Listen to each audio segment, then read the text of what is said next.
ভিন্ডি মশলা, যেটা রুটি বা পরোটার সাথে খেতে খুবই টেস্টি লাগে। ভিন্ডি মশলা বানানোর জন্য আমি ভিন্ডিটাকে পরিষ্কার করে ধুয়ে নিয়েছি।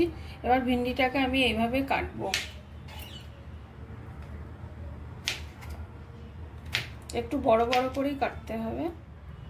ভিন্ডিটা আমার কাটা হয়ে গেছে। এবার ভিন্ডিটাকে আমি একটু ম্যারিনেট করব। এইভাবে একবার ভিন্ডি ম্যারিনেট করে বানিয়ে দেখুন, খুব টেস্ট হবে। হলুদ দিলাম,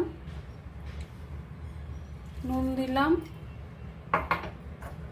একটু বেসন দেবো 2 চামচ মতো, আর লেবুর রস দেব। তাহলে ভিন্ডিতে যে আঠালো ভাবটা থাকে সেটা থাকবে না। এবার এটা ভালো করে ম্যারিনেট করে নেব।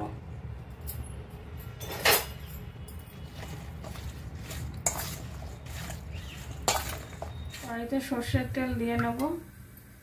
তেলটা গরম হলে আমি এই ভিন্ডি বা ঢেঁড়স যাই বলুন এগুলোকে ভালো করে ভেজে নেব। তেলটা আমার গরম হয়ে গেছে। এবার এগুলো এক এক করে ফ্রাই করে নেব।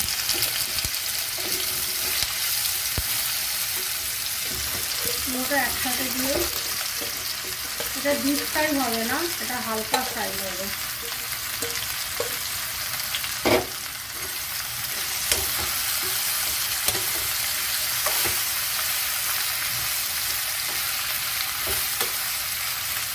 আমার ভিন্ডিটা হালকা ফ্রাই হয়ে গেছে।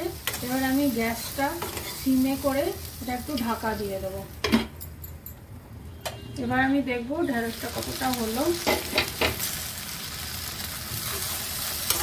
এটা প্রায় সেদ্ধ হয়ে গেছে। এবার আমি তুলে নেবো এটা। মশলাটাও এর সাথেই তুলে নেবেন। একই কড়াইতে আমরা তেল দিয়ে দেবো। এরই মধ্যে ভিন্ডিটা আবার কুক করব।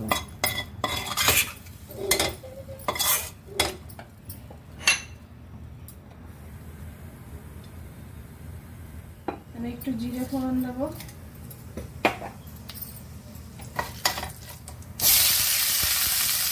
এখানে 2 বড় সাইজের পেঁয়াজ আছে। পেঁয়াজটা ভালো করে ফ্রাই করে নেব। পেঁয়াজটা কিন্তু খুব ভালো করে ফ্রাই হবে। এবার আমি 2 চামচ আদা রসুন বাটা দেব। আবার একটু মশলাটা ফ্রাই করে নেব। 2 বড় সাইজের টমেটো মিক্সিতে পেস্ট করে নিয়েছি। এবার এই পেস্টটা আমি এর মধ্যে ঢেলে দেব। তারপর আবার মশলাটাকে ভালো করে ফ্রাই করব। এবারে এর মধ্যে আমি 1 টিস্পুন ধনে গুঁড়ো দিলাম, 1 টিস্পুন জিরে গুঁড়ো দিলাম, 1 টিস্পুন লঙ্কা গুঁড়ো দিলাম। আবার আমি মশলাটাকে কষাবো। এই সময় একটু হলুদও দিয়ে দেবো।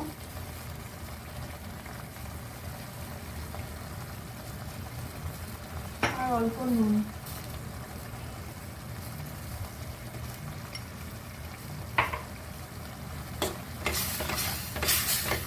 মশলাটা আমার হয়ে গেছে।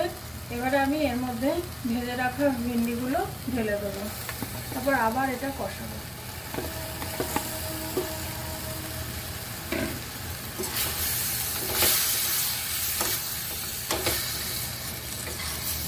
একটু কসুরি মেথি দিয়ে দেবো। তারপরে আবার একটু নাড়াচাড়া করবো।